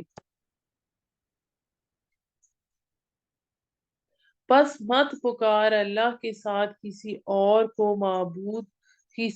معبود کو، ورنہ ہو جائے گا تو عذاب پانے والوں میں سے، اور ڈرا اپنے قریبی رشتہ داروں کو، اور جھکائے رکھ اپنے بازو ان کے لیے جو تیرے پیرو ہیں ایمان والوں میں سے۔ اب اس آیت جو آیت نمبر 214 ہے، اس کے حوالے سے تاریخ سے ثابت ہے یہ تقریباً 390 میں نازل ہوئی، اور یہ بالکل جیسا کہ میں نے آپ سے پہلے بات کی کہ سورہ شعراء ابتدائی زمانے کی صورت ہے،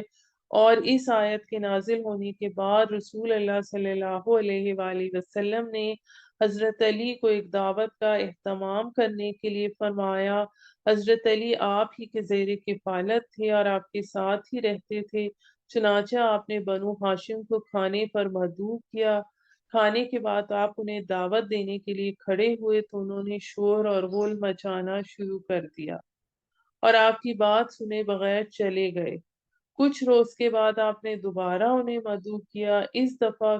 کھانے کے بعد چاروں ناچار وہ بیٹھے تو آپ نے ان کے سامنے ایک دعوتی خطبہ دیا۔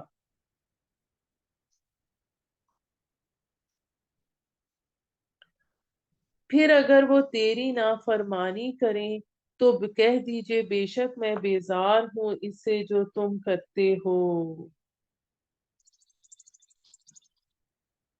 اور بھروسہ کیجئے اس غالب نہایت رحم والے پر جو دیکھتا ہے تجھے جب تو اٹھتا ہے، یعنی تہجد کے لیے جب آپ اٹھتے ہیں، قیام اور رکوع میں جانے اور رکوع میں سجدے میں جانے میں آپ کو دیکھتا ہے، اور تیرا چلنا پھرنا بھی سجدہ گزار لوگوں میں، یعنی کہ مومنی آپ جو کہ کون کون نماز پڑھ رہا ہے، کون آپ صلی اللہ علیہ وآلہ وسلم جو ہے پھر دیکھتے تھے کہ مومنین کے گھروں کے پاس سے کہ کون تہجد کے وقت اٹھا ہوا ہے، اور یہ اس معمول کا یہاں پر ذکر کیا گیا ہے۔ بے شک وہی ہے سننے والا، ہر بات کا جاننے والا، کیا بتاؤں میں تم کو کہ کس پر آتے ہیں شیاطین، اترتے ہیں وہ ہر جھوٹے گناہگار پر، یعنی کس پر جو کردار کے حساب سے پستی کا حامل ہوتا ہے، لا ڈالتے ہیں سنی بات اور ان میں سے اکثر جھوٹے ہیں، اور رہے شاعر تو پیروی کرتے ہیں ان کی بے راہ لوگ، یعنی شاعروں کے ساتھ بیکار لوگ ہی بیٹھتے ہیں۔ کیا تو نے نہیں دیکھا کہ وہ ہر میدان میں سرگرداں ہیں، یعنی کبھی مشرق کی بات کرتے ہیں تو کبھی مغرب کی بات کرتے ہیں، اور یہ کہ وہ کہتے ہیں جو وہ خود نہیں کرتے، یعنی ان کے قول اور فعل میں تضاد ہوتا ہے۔ ان آیات میں شاعروں کی مذمت کی گئی ہے، لیکن قابل مذمت شاعر وہی ہیں جو برے اور ناپاک شعر کہتے ہیں، جو ایسے شعر کہیں جن میں اللہ کی تعریف ہو، جن سے دین کی مدد اور نصرت ہو، تو اس میں حرج نہیں ہے، سوائے ان کے جو ایمان لائے اور جنہوں نے نیک عمل کیا اور یاد کیا انہوں نے اللہ کو بکثرت اور بدلہ لیا بعد اس کے کہ ان پر ظلم کیا گیا، اور ان قریب جان لیں گے وہ جنہوں نے ظلم کیا کہ کس کروٹ وہ الٹتے ہیں۔ اب تھوڑا سا اس میں شاعر اگر شاعر حقیقی مومن ہو، اعمال صالحہ پر کاربند ہو، کثرت ذکر اللہ پر بھی کرے، تو اس کا کام خیر اور بھلائی کا باعث بنے گا۔ اس سلسلے میں ہمارے پاس حضرت حسان بن ثابت کی مثال ہے، جو دربار نبی کے شاعر تھے۔ عرب میں چونکہ اس شاعری کا بہت رواج تھا، مشرکین کے شعراء جو تھے وہ ایسے شعر کہتے تھے جس سے حضور صلی اللہ علیہ وآلہ وسلم کی شان میں گستاخی ہوتی تھی۔ چنانچہ حضرت حسان بن ثابت نے اس میں جواب دینے کا فریضہ انجام دیا، اس لحاظ سے آپ سب سے پہلے نعت گو شاعر بھی تھے۔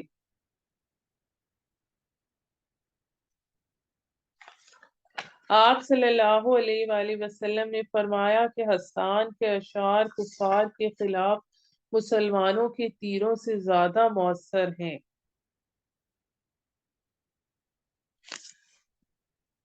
پھر اس صورت کی جو آخری آیت ہے اس میں یہ آتا ہے کہ ان قریب جان لیں گے وہ جنہوں نے ظلم کیا کہ وہ کس کروٹ الٹتے ہیں، کہ یعنی ان لوگوں کو ابھی نظر نہیں آ رہا، لیکن ان قریب وہ وقت آنے والا ہے جب قرآن کا بیان کردہ بھیانک انجام ان لوگوں کی نگاہوں کے سامنے آ جائے گا۔ یہاں پر الحمدللہ ہماری سورہ شعراء مکمل ہوئی۔ اب ہم سورہ نمل کی ابتدا کرتے ہیں۔ سورہ نمل اس اعتبار سے پورے قرآن میں ایک منفرد صورت ہے کہ اس میں مکی صورتوں کے تینوں مضامین یعنی التذکیر بآلاء اللہ، انباء الرسل اور قصص النبیین اکٹھے ہو گئے ہیں۔ دو مضامین پچھلی صورت یعنی سورہ شعراء میں بھی آئے تھے، وہاں حضرت ابراہیم کا تذکرہ قصص النبیین کے انداز میں ہے، اور جبکہ باقی صورت پر انباء الرسل کا رنگ غالب ہے۔ سورہ نمل میں یہ تینوں مضامین برابر حصوں میں تقسیم ہے۔ تین رسولوں حضرت موسیٰ، حضرت لوط اور حضرت صالح کے واقعات انباء الرسل کے انداز میں، جبکہ حضرت سلیمان کا ذکر قصص النبیین کی طرز میں، اور آخری میں اس سورت کا آخر کا حصہ جو ہے التذکیر بآلاء اللہ پر مشتمل ہے، یعنی اللہ کی نعمتوں کا بیان۔ اس کے ساتھ ہم سورہ نمل کی ابتدا کرتے ہیں۔ بسم اللہ الرحمن الرحیم، اللہ کے نام سے جو بڑا مہربان نہایت رحم والا ہے۔ طاسین، یہ آیات ہیں قرآن اور کتاب واضح کی، یعنی اس سے مراد یہاں قرآن یعنی کتاب واضح کی ہدایت اور بشارت مومنوں کے لیے جو قائم کرتے ہیں نماز اور ادا کرتے ہیں زکوٰۃ اور آخرت پر یقین رکھتے ہیں۔ یہی چیز ہم سورہ بقرہ میں بھی پڑھ چکے ہیں۔ وَبِالْآخِرَةِ هُمْ يُوقِنُونَ، بے شک جو لوگ نہیں مانتے آخرت کو خوشنما بنا دیا ہم نے ان کے لیے ان کے اعمال کو سو بھٹکتے پھرتے ہیں، یعنی جن کو انجام کی کوئی فکر نہیں، مستقبل کا کوئی خیال نہیں، وہ اسی دنیا فانی کی فکر میں ڈوبے رہتے ہیں۔ ان کی تمام کوششوں کا مرکز یہ چند روزہ زندگی ہے۔ تو پھر جو کوئی کتاب یا پیغمبر عاقبت کی طرف توجہ دلائے تو اس پر پھر وہ کیوں کان دھریں گے۔ آیت نمبر 5، یہی لوگ ہیں جن کے لیے برا عذاب ہے، وہ آخرت میں سب سے زیادہ خسارے میں ہوں گے، یعنی جن کے دل اندھے ہو گئے تھے۔ اے پیغمبر بے شک تجھے دیا جا رہا ہے یہ قرآن ایک حکیم اور علیم ذات کی طرف سے۔ جب کہا موسیٰ نے اپنے اہل سے بے شک میں نے دیکھی ہے آگ میں لاتا ہوں تمہارے پاس وہاں سے کوئی خبر، یا لاؤں کوئی سلگتا ہوا انگارہ تاکہ تم تاپو۔ پھر جب وہاں پہنچا تو آواز آئی کہ مبارک ہے وہ جو آگ میں ہے اور جو اس کے ارد گرد ہے، اور پاک ہے اللہ جو رب ہے سارے جہانوں کا۔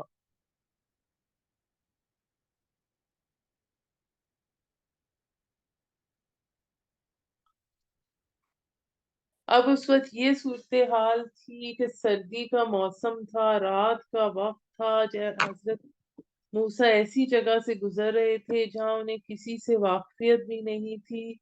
تو پھر اس وقت وہاں سے پکارا گیا کہ مبارک ہے وہ جو اس آگ میں ہے اور جو اس کے پاس ہے، پاک ہے اور پاک ہے اللہ جو رب ہے سارے جہانوں کا۔ اے موسیٰ، بے شک یہ تو میں ہوں اللہ غالب حکمت والا، اور ڈال دے اپنا عصا، اور جب دیکھا اس کو حرکت کرتا گویا وہ سانپ ہو تو لوٹا پیٹ پھیر کر اور پیچھے نہ پھرا۔ یعنی حضرت موسیٰ کا یہ ذکر اس حوالے سے آ رہا ہے کہ خوف کی شدت سے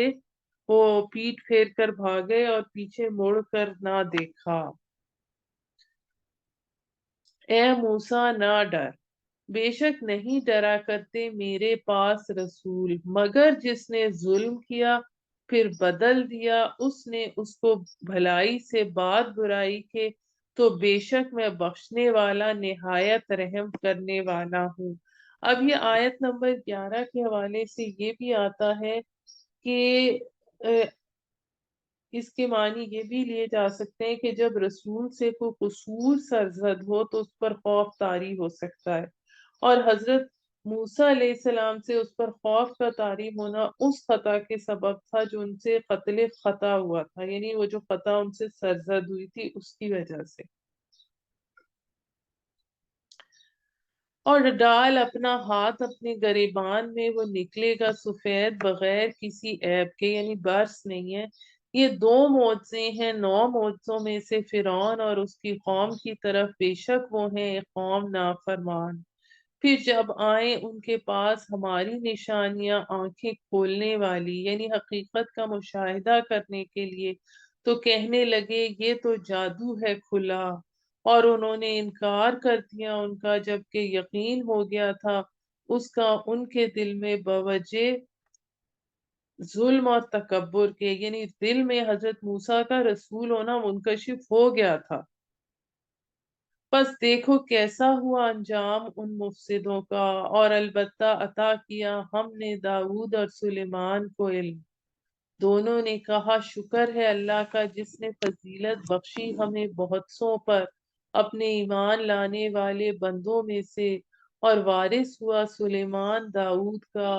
اور اس نے کہا اے لوگوں سکھائی ہیں ہمیں پرندوں کی بولیاں،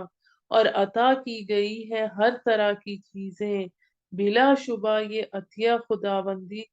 یہ اللہ عطیہ ہے خداوندی کا، ان کا اللہ کا فضل ہے صریح۔ اور جمع کیے سلیمان کے لیے اس کے لشکر، یعنی معائنے کے لیے لشکر جمع کیے جنوں اور انسانوں اور پرندوں میں سے۔ پھر ان کی درجہ بندی کی گئی، یعنی ان کی جماعتیں بنائی گئیں، ان کے گروپس بنائے گئے، یہاں تک کہ جب وہ پہنچے چونٹیوں کی وادی میں تو کہا ایک چونٹی نے اے چونٹیوں گھس جاؤ اپنے گھروں میں،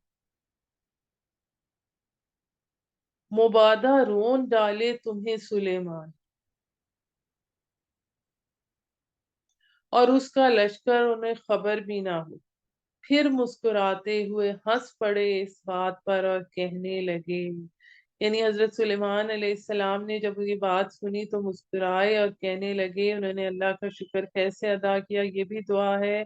رب اعوذنی ان اشکر نعمتک التي انعمت علی وعلى والدی وان اعمل صالحا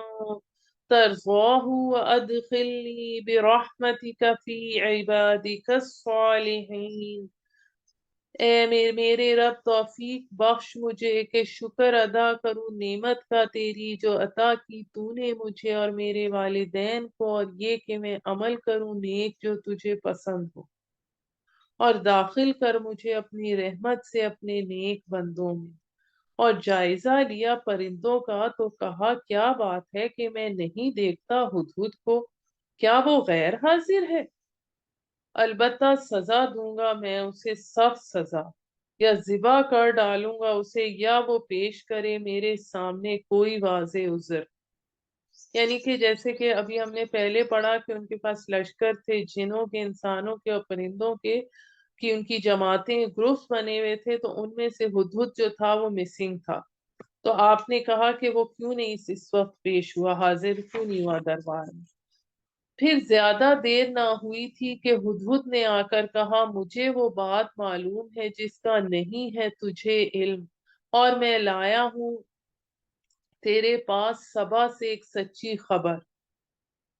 یعنی قوم سبا جو یمن میں رہتی تھی اور اس کی ملکہ تھی، جو تھی اس کا نام بلقیس تھا، اس کی خبر لایا ہوں۔ میں نے پایا ہے ایک عورت کو بادشاہی کرتے اور اس کو حاصل ہے ہر چیز، اور اس کا تخت بہت بڑا ہے۔ میں نے پایا اسے اور اس کی قوم کو سجدہ کرتے ہیں سورج کو اللہ کو چھوڑ کر،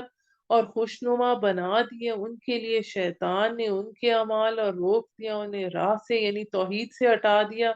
لہٰذا وہ ہدایت نہیں پاتے۔ کیوں نہیں سجدہ کرتے اللہ کو جو نکالتا ہے چھپی ہوئی چیز آسمان کی اور زمین کی، اور وہ جانتا ہے جو تم چھپاتے ہو اور جو تم ظاہر کرتے ہو۔ اللہ ہی ہے کہ نہیں کوئی معبود اس کے سوا، رب ہے عرش عظیم کا۔ آیت سجدہ ہے، سجدہ کر لیجیے گا۔ کہا ہم ابھی دیکھتے ہیں کیا تو سچ کہتا ہے یا ہے تو جھوٹوں میں سے۔ لے جا تو میرا یہ خط، پھر ڈال دے اسے ان کی طرف، پھر دور ہٹ جا ان سے، پھر دیکھ کیا جواب دیتے ہیں۔ یعنی ہدہد کو حکم ملا کہ ملکہ کے خوابگاہ میں یہ خط پھینکا۔ وہ کہنے لگی اے اہل دربار، بے شک ڈالا گیا ہے میری طرف ایک گرامی نامہ، بلا شبہ وہ سلیمان کی طرف سے ہے، اور وہ ہے اللہ کے نام سے جو بڑا مہربان نہایت رحم کرنے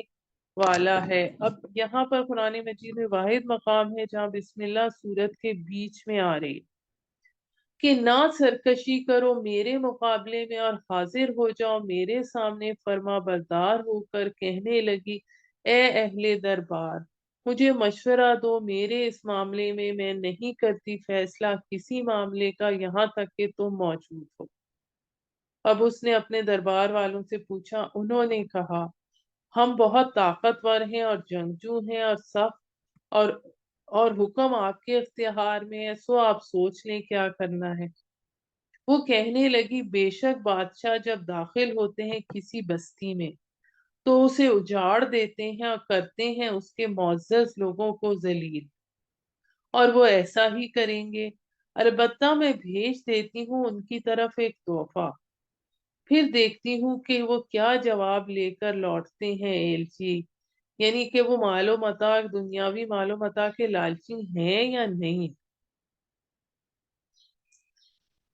پھر جب وہ پہنچا سلیمان کے پاس تو کہا کیا تم مدد کرتے ہو میری مال سے؟ سو جو دیا ہے مجھے اللہ نے بہتر ہے اس سے جو دیا ہے تمہیں،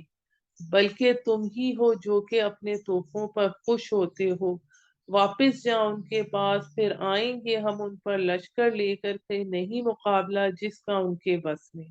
اور نکال دیں گے ہم انہیں وہاں سے ذلیل کر کے، اور وہ رسوا ہوں گے۔ کہا اے سردارو، تم میں کون ہے جو لائے میرے پاس اس کا تخت، یعنی بلقیس کا جو تخت تھا بہت خوبصورت، قبل اس کے کہ وہ آئے میرے پاس مطیع ہو کر۔ بولا ایک بڑا دیو جنوں میں سے، یعنی جنوں میں سے بھی جو بڑا تھا، طاقتور تھا، میں لے آؤں گا تیرے پاس قبل اس کے کہ تو اٹھے اپنی جگہ سے، اور بے شک میں اس کام پر طاقت رکھتا ہوں، امانت دار ہوں، یعنی دربار کے برخاست ہونے سے پہلے میں لے آؤں۔ بولا ایک شخص جس کے پاس علم تھا کتاب کا، اب اس کے پاس کس کتاب کا کیا علم تھا یہ ہمیں نہیں پتا، یہ آیات متشابہات میں سے ہے، کہ میں لائے دیتا ہوں تیرے پاس اسے قبل اس کے کہ تو جھپکے اپنی آنکھ۔ پھر جب دیکھا اس کو رکھا ہوا اپنے پاس تو کہنے لگا یہ فضل ہے میرے رب کا تاکہ آزمائے مجھے آیا میں شکر کرتا ہوں یا ناشکری، اور جس نے شکر کیا تو بے شک اس نے شکر کیا اپنے ہی لیے، اور جس نے ناشکری کی تو میرا رب بے نیاز کرم والا ہے۔ اب یہ آیت نمبر 40 جو ہے اس حوالے سے ہمیں جو روایات میں ملتا ہے وہ ایک وزیر تھا حضرت سلیمان کا، آصف بن برقیہ کے نام سے۔ مفسرین یہ کہتے ہیں کہ وہ آصف بن برقیہ تھے، ان کے پاس کتب سماویہ اور اللہ کے ناموں سے متعلق ایک خاص علم تھا جس کی تاثیر سے انہوں نے اس کام کو مکمل کر دکھایا، لیکن نہ تو ہمارے پاس اس پر کوئی حدیث موجود ہے اور نہ ہی ہمیں کسی ایسے اسماء الہیہ کا پتہ ہے جس کی کوئی ایسی تفسیر ثابت ہو جو ہمیں حضور صلی اللہ علیہ وآلہ وسلم نے بتائے ہیں، ان میں کوئی ایسی بات نہیں ہے۔ تو اس وجہ سے یہ آیت آیات متشابہات میں سے ہے۔ جس وقت کسی وقت سائنس کی ترقی سے ایسا ہونا ممکن ہو گیا تو پھر یہ محکمات میں شامل ہو جائے گی۔ پھر وہ جب وہ پلک جھپکنے پر تخت آپ حضرت سلیمان کے سامنے آ گیا تو بے اختیار آپ اللہ کی حمد و ثنا کرنے لگے۔ پھر آگے آتا ہے آیت نمبر 41 میں، کہا بدل دو ملکہ کے لیے اس کے تخت کو کہ ہم دیکھیں کیا وہ سمجھ پاتی ہے یا ہوتی ہے ان میں سے جو نہیں سمجھتے۔ پھر جب وہ آئی پوچھا گیا کیا ایسا ہی ہے تیرا تخت، وہ بے بولی گویا وہی ہے، یعنی اس نے پہچان لیا، اور دیا گیا ہمیں علم اس سے پہلے ہی، اور وہ ہو چکے تھے ہیں ہم فرما بردار۔ یعنی وہ واقعی ایک ذہین اور سمجھدار عورت تھی، اس نے اپنی دانش مندی کا ثبوت دیا اور اس نے تخت کو پہچان لیا، اور روک رکھا تھا اس کو ان چیزوں نے جن کی عبادت کرتی تھی اللہ کے سوا، بے شک وہ تھی ایک کافر قوم۔ کہا گیا اسے داخل ہو جا محل میں،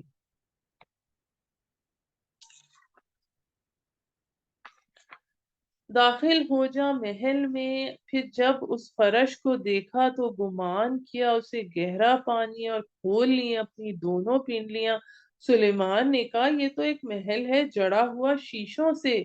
کہنے لگی میرے رب بے شک میں نے ظلم کیا اپنی جان پر، اطاعت قبول کی میں نے سلیمان کے ساتھ اللہ کی جو رب ہے سارے جہانوں کا۔ یعنی جو شیشے کا چکنا فرش تھا، اور ملکہ نے جب اس میں اپنا عکس دیکھا تو پانی سمجھ کر پنڈلیوں سے کپڑا اپنا اٹھا لیا کہ شاید آگے جانے کے لیے اسے پانی سے ہو کر گزرنا ہے۔ تو حضرت سلیمان نے اسے حقیقت سے آگاہ کیا کہ دراصل اس میں یہ احساس دلانا مقصود تھا کہ جو نعمتیں اللہ نے ہمیں دے رکھی ہیں تمہیں اس کا خیال بھی نہیں ہے۔ اب یہاں پر ہمارے پاس حضرت سلیمان کا واقعہ ختم ہوتا ہے، اور اس کے بعد حضرت صالح اور حضرت لوط کے واقعات ہیں جو انباء اور رسل کے انداز میں آتے ہیں۔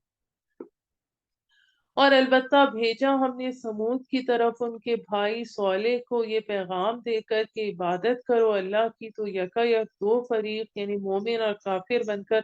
جھگڑنے لگے۔ کہا اے میری قوم کیوں جلدی مانگتے ہو برائی کو، بھلائی سے پہلے کیوں نہیں بخشش مانگتے اللہ سے تاکہ تم پر رحم کیا جائے۔ یعنی حضرت صالح علیہ السلام جو تھے وہ لوگوں کو اللہ پر ایمان لانے کے لیے کہتے تھے کہ ایمان لاؤ تو تمہارا بھلا ہوگا ورنہ تم پر عذاب آئے گا، لیکن وہ لوگ ایمان نہ لاتے تھے بلکہ کہتے تھے کہ وہ عذاب جس کا تو ہم سے وعدہ کرتا ہے اسے ہمیں جلدی نازل کرا۔ کہنے لگے منحوس پایا ہم نے تجھے اور جو تیرے ساتھ ہیں، کہا تمہاری نحوست اللہ کے پاس ہے بلکہ تمہیں قوم ہو جسے آزمایا جا رہا ہے۔ اس شہر میں تھے 9 شخص، یعنی 9 سردار تھے جو فساد کرتے تھے زمین میں اور اصلاح نہ کرتے تھے۔ انہوں نے کہا قسم کھاؤ آپس میں اللہ کی، البتہ ہم شب خون ماریں گے اس پر اور اس کے گھر والوں پر، پھر ہم کہہ دیں گے اس کے وارثوں کو کہ نہیں دیکھا ہم نے ہلاک ہونا اس کے گھر والوں کو، اور بے شک ہم سچے ہیں۔ اب یہ آیت نمبر 49 جو ہے، اس میں یہ مطلب اس کا یہ ہے کہ سب سرداروں نے مل کر حضرت صالح علیہ السلام کو قتل کرنے کی سازش کی۔ ان میں سے کوئی اکیلا یہ اقدام کر کے حضرت صالح علیہ السلام کے قبیلے کے ساتھ دشمنی مول نہیں لے سکتا تھا، اس لیے انہوں نے حلف اٹھا کر سب کو اس کام پر آمادہ کیا۔ یہی چیز ہم سورہ ہود میں حضرت شعیب علیہ السلام کے قوم کے حوالے سے بھی پڑھ چکے ہیں۔ آیت نمبر 98 میں 91 میں آتا ہے وَلَوْلَا رَحْتُكَ لَرَجَمْنَاكَ، اور اگر تمہارا قبیلہ نہ ہوتا تو ہم تمہیں سنسار کرتے تھے۔ خود حضور صلی اللہ علیہ وآلہ وسلم کے خلاف بھی مکہ میں ایک ایسا وقت آیا تھا جب سب مشرکین آپ کے قتل کے درپے ہو گئے تھے، مگر انہیں یہ ڈر تھا کہ ان کا یہ اقدام قبائل کے درمیان خانہ جنگی کا باعث نہ ہو جائے، اس لیے انہوں نے بھی یہی پروگرام بنایا تھا کہ بنو ہاشم کے سب قبائل مل کر بدلہ لینے کی جرت کر سکتے ہیں، اکیلا نہیں کر سکتا۔ بہرحال حضرت صالح کی قوم کے 9 سرداروں نے منصوبہ بنایا کہ مل کر رات کو آپ پر دھاوا بول دیں گے۔ پھر کیا ہوا کہ آیت نمبر 50 میں آتا ہے اور وہ یہ چلے یہ چال اور ہم چلے ایک چال اور ان کو نہ خبر بھی ہوئی، سو دیکھ کیسا ہوا انجام ان کی چال کا کہ ہلاک کر دیا ہم نے انہیں اور ان کی پوری قوم کو،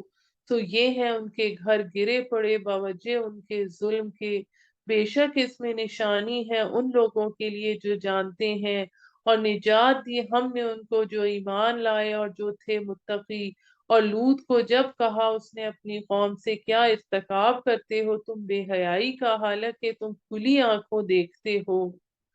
کیا آتے ہو تم مردوں کے پاس شہوت رانی کے لیے چھوڑ کر عورتوں کو، بلکہ تم جاہل لوگ ہو۔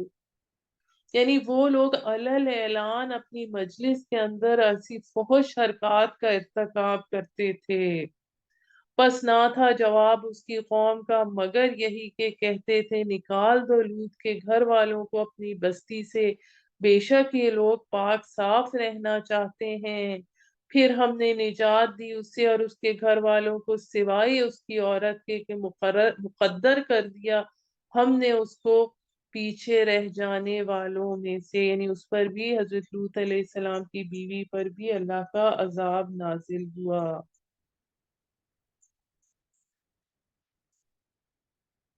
اور برسایا ہم نے ان پر میہ، سو کیا ہی برا تھا ان متنبع کیے لوگوں پر، یعنی جو پتھر اللہ کا پتھر کا ان پر عذاب آیا، پتھروں کی بارش کی گئی اور ان کی بستیوں کو تہو بالا کر دیا گیا۔ کہ آیت نمبر 59 کہہ دیجئے سب تعریف اللہ کے لیے ہے اور سلام ہے ان بندوں پر جنہیں اس نے پسند کیا، یعنی رسول اور انبیاء، اور پوچھو بھلا اللہ بہتر ہے یا جنہیں یہ شریک ٹھہراتے ہیں، جیسا کہ سورہ آل عمران میں فرمایا گیا ان اللہ اصطفى آدم ونوحا وآل ابراہیم وآل عمران علی العالمین، آیت نمبر 33 ہے یعنی ذرا سوچو کہ اللہ کے مقابلے میں تمہارے ان معبودوں کی کیا حیثیت ہے، تم خود تسلیم کرتے ہو کہ تمام اختیارات کا مالک اللہ ہے، تو پھر ان بے اختیار جو تمہیں معبود بنائے ہوئے ہیں انہیں کس حیثیت سے تم پوچھتے ہو۔ یہاں پر ہماری سورت کے انباء و رسل کا حصہ جو تھا وہ اختتام اس کا ہو گیا، اور اس کے بعد تذکیر آلاء اللہ پر مشتمل ہے باقی یہ سورت، اور یہ سورت کا بالکل منفرد انداز ہے جو ہم انشاءاللہ کل کو پڑھیں گے 20ویں پارے میں۔ سبحان ربک رب العزت عما یصفون والسلام علی المرسلین والحمد للہ رب العالمین.